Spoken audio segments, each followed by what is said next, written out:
33तम junior जातीय fencing प्रतियोगिता उद्घाटित। जनवरी 5 तारिख 10 तारिख जनवरी 2026 पर्यंत स्थानीय जवाहरलाल नेहरू इंडोर स्टाडियम कटक ठारे 33तम जूनियर जातीय फेन्सिंग प्रतियोगिता उद्घाटन हो जाइछि।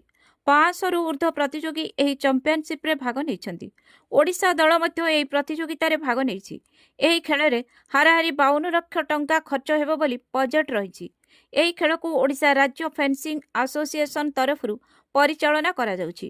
आज संध्या बेले ओडिशा सरकार युव और खेल मंत्री श्री सूर्यवंशी सूरज विधिवत भावे उद्घाटन करथिले। एही कार्यक्रम रे सुमित पुरोहित सह संपादक ओडिशा राज्य फेन्सिंग एसोसिएशन, रमेश चंद्र मल्लिक उपसभापति ओएसएफए, देवेंद्र कुमार साहू संपादक ओएसएफए उपस्थित थिले। चलचित्र अभिनेता श्रीतम दास, वरिष्ठ बीजेपी नेता नयन महांती मध्य उपस्थित थिले।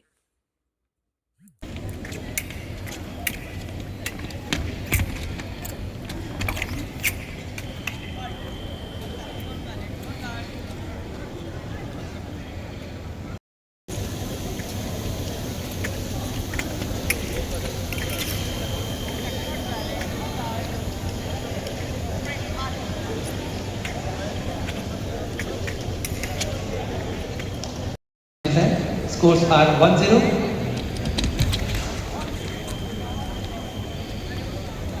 बाकी गेम्स की तरह फेंसिंग में भी पेनल्टी कार्ड्स हैं। यदि कोई भी फेंसर कोई भी फाउल करता है तो उनको येलो कार्ड, रेड कार्ड और उसके बाद ब्लैक कार्ड के साथ पेनल्टी दिया जाता है उनको।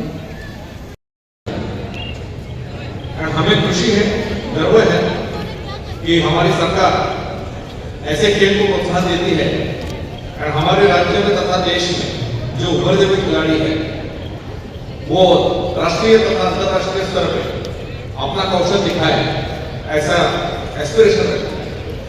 आने वाले दिनों में हम चाहते हैं फेन्सिंग सम्मेलन तार मुख्य पुरोधा देवेंद्र साहू और टीम को सर्वप्रथम नमस्कार करुँच।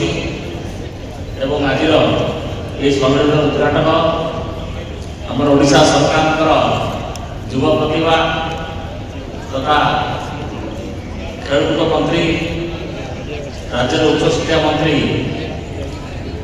21तम फेन्सिंग चैंपियनशिप 2026 आपण आसिले केमती भी पूर्व सांसद खेल महोत्सव होता तेज खेल प्रति जो गुरुत्व रही केमती देखुं राज्य सरकार देखते आम सहर दिन थिला एजुकेशन हब थिला एवं खेलर हब थिला।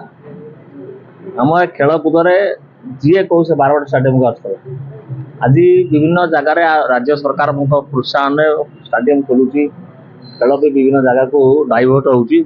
तथापि कटक तार मान्यता रखी। आज राष्ट्रीय जूनियर फेन्सिंग 33तम टूर्नामेंट आरंभ होती आम पे बड़ कटकिया भारी गौरव खुशी कथा। विशेषकर राजनीति दृष्टिकोण नुह, व्यक्तिगत हिसाब से कटकवासी हिसाब से और आपण मैंने भी अनुभव करुचे खुशी तार कारण ये सहर को 24टा राज्य प्रतिनिधित्व करुँच। आसुँच कटक को देखुं, कटक को जानुंट, निज राज्य में कहे आम कौट खेल ना कटक जाइए। कटक बढ़िले आम समस्ते बढ़ा। कटकर मान्यता ही आम समस्त सर्वाग्रे हवा उचित। से सांबादिकता हूँ, राजनेता हूँ, प्रशासक हूँ, समस्ते कटक को भल पाती। आ कटक जी आसे से अटक हो जाए, ये हूँ सहर विशेष।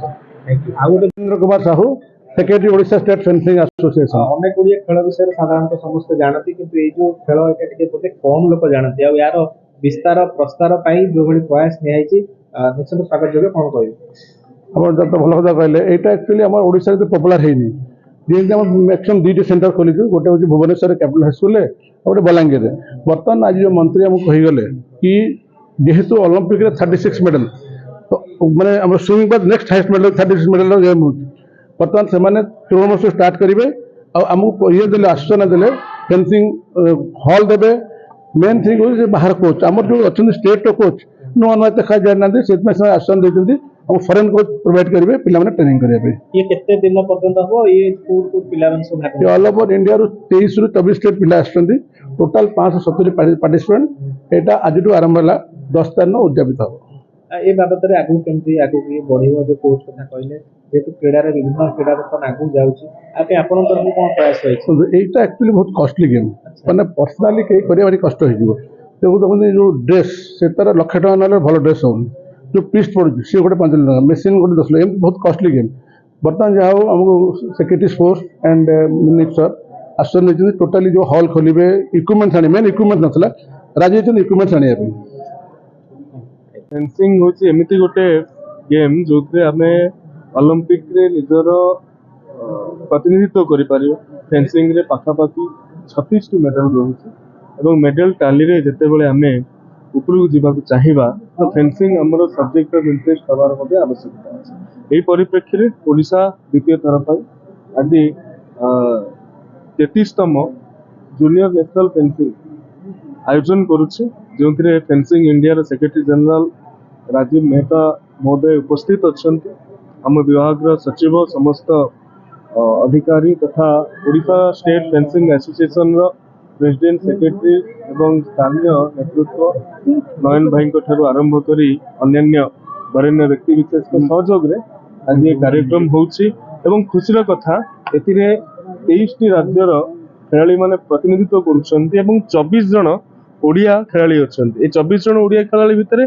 12 जन पुओ 12 जन झियो अर्थात समान अधिकार समान सुजोग आमर झियो खेलाड़ी माने मध्य बहुत सुंदर प्रदर्शन करुछन्ति मु आशावादी अच्छी डिपार्टमेंट तरफ आम निश्चित भाव में एसोसिएशन को सब प्रकार सहयोग करूँ सबुठ बड़ कथा फेंसिंग इक्विपमेंट सपोर्ट आम तरफ आम पिला माने बहु भल प्रदर्शन करेंगे कारण खंडा चलेगा ओडिया मान रक्त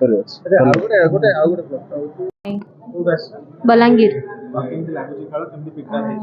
प्रिपेरेशन तो भल है खेल भी बहुत भल चलती माने सबू नेशनल इंटरनेशनल प्लेयर आसुचंती खेलवाई भी बहुत भल लगुच और रेफरी कोचेस माने बहुत सपोर्ट आमर प्रैक्टिस जूनियर प्रैक्टिस लगी गोटे कैंप लगी से मासे जाए लगी एठारे समस्त खेलाड़ी माने 3-4 वर्ष प्रिपेरेशन होचंती मु 9th स्टैंडर्ड रू